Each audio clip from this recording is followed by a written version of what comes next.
The modern globalist crime syndicate and the financial oligarchy that operates and controls the illegal drug trade has its origins in the early 18th century via the British East India Company, or BEIC, one of the most evil entities to have ever left its mark on the world.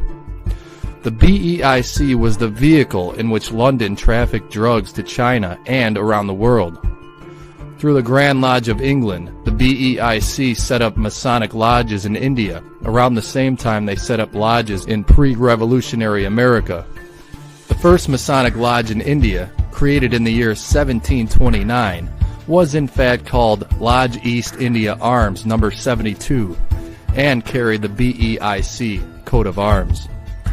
During the next several decades, Masonic lodges were strategically set up at trading sites in India and China to more easily transport opium. By the early 18th century, China became the first drug market for London. The Chinese emperor, outraged that his population became doped-up buffoons after decades of opium addiction, attempted to eliminate the opium trade altogether, at first issuing out edicts and prohibitions, then even penalties of death by strangulation. It was all to no avail. As this famous cartoon from the year 1839 illustrates, the British doped the Chinese into oblivion, ultimately sapping the country of its vitality and decimating its army during the two 19th century opium wars. Out of the two opium wars, the Hong Kong Shanghai Bank Corporation, better known as HSBC, was formed in the year 1865. Opium traders operating through the British East India Company became the founding members of HSBC. HSBC became the clearinghouse for all financial transactions relating to the black market in opium and its heroin derivative, and became the central hub for drug trafficking. With the headquarters now located in London, the HSBC currently prints 75% of Hong Kong's currency. British Freemason Cecil Rhodes Standard Chartered Bank prints the rest.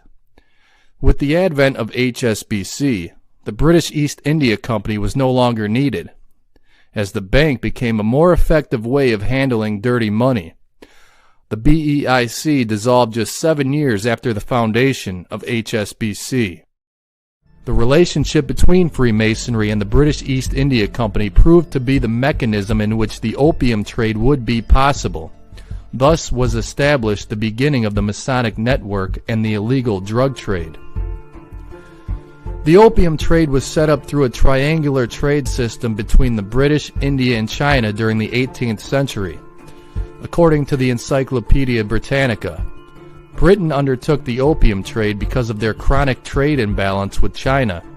There was a tremendous demand in Europe for Chinese tea and silks, but there was correspondingly little demand in China for Europe's manufactured goods and other trade items. The opium trade, which created a steady demand among Chinese addicts imported by the West, solved this chronic trade imbalance. In India, farmers produced the largest opium crop in the world. There were 3 main British stations for trade in India: Bengal, Madras, and Bombay.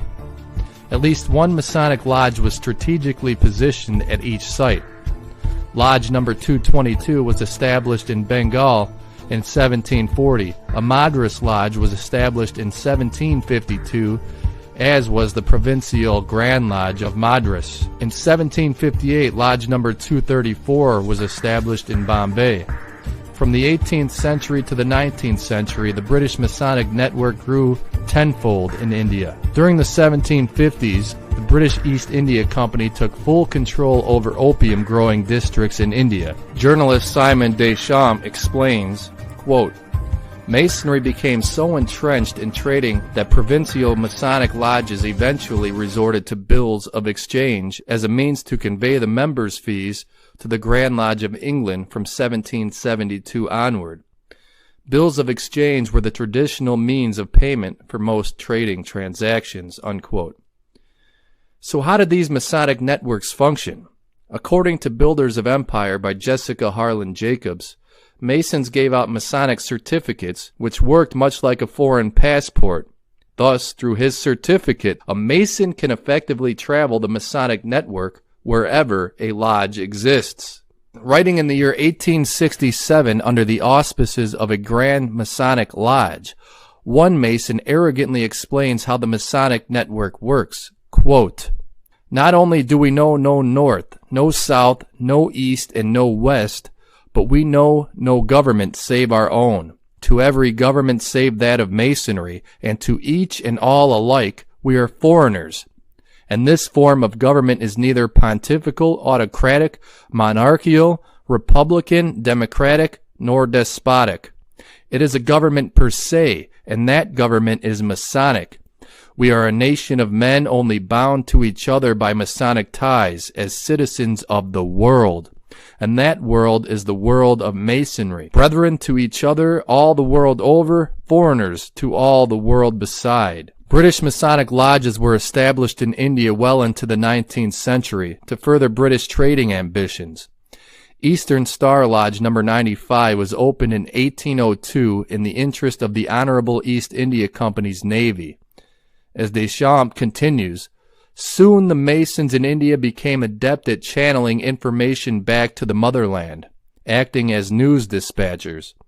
Deschamps continues, "The merchants of the East India Company could count on Masonic membership to facilitate their economic and social integration at home and in India, wherever their trading adventures took them." Unquote. Masonically controlled opium trading ventures would extend all the way to pre- and post-revolutionary America. Now recall that the British planted lodges in India at the same time the British planted lodges in America. America soon found itself wrapped in British East India Company's trading scheme. And here's how. The BEIC received tea, spices, and silks from China in return for fabrics manufactured from cotton grown on the southern plantations in the newly colonized Americas. As ships sailed on the return from China, they dropped anchor off the coast of Africa to board captured blacks who they would sell as slaves to work the cotton fields on the east coast of America. During the 19th century, the Chinese emperor had enough of the opium traffic to the point he confiscated and burned 20,000 chests of opium in the year 1830. The only way now for London to profit off of opium was to win the right through war. According to author John Daniel, quote, "In preparation for the war, the BEIC opened in 1839 its first Masonic lodge at Basra, present-day southern Iraq, to function as a center for Great Britain's intelligence operations under the guise of Pan-Islamism. Over the next 3 decades, intelligence lodges were established at every port where the BEIC landed. These British Masonic outposts served to control the movement of drug traffic to the west." Unquote. The first Opium War started in the year 1839 and the second in 1856. Both were under the command of High Freemason Lord Palmerston.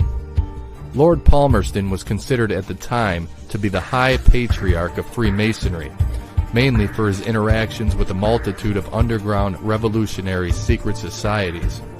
From the authors of Dope Inc., quote, "Palmerston's irregulars employed in illegal dope trafficking, assassinations, and fifth-column subversions against the United States in the period before and during the Civil War are the linear ancestors of what is now called organized crime. The Chinese Triads, the Order of Zion, and its American spin-off, the B'nai B'rith, Young Italy, whose Sicilian law enforcement arm became known as the Mafia, the Jesuit order based in decaying Habsburg Austria, Mikhail Bakunin's bomb-throwing anarchist gangs, and nearly every other inhabitant of Britain's political netherworld followed a chain of command that led through the Scottish Rite of Freemasonry directly to Lord Palmerston and his successors." Unquote. The legacy of British Freemasonic treachery against the Union survived intact, including the B'nai B'rith.